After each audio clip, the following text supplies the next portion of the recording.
जगी होई जे धन्य या राम नामे, क्रिया भक्ती उपासना नित्य नेमे, उदासीनता तत्वता सार आहे, सदा सर्वदा मोकळी वृत्ती राहे.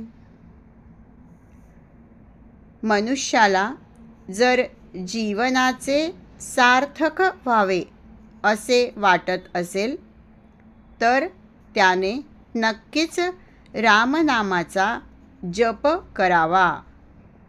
धर्मकर्मेही करावीत, म्हणजे धर्मानुसार आचरण करावे.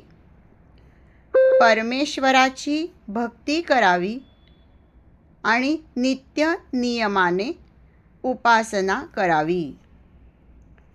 परमेश्वराबद्दल आसक्ती बाळगावी आणि प्रपंचाबद्दलच अनासक्ती ठेवावी.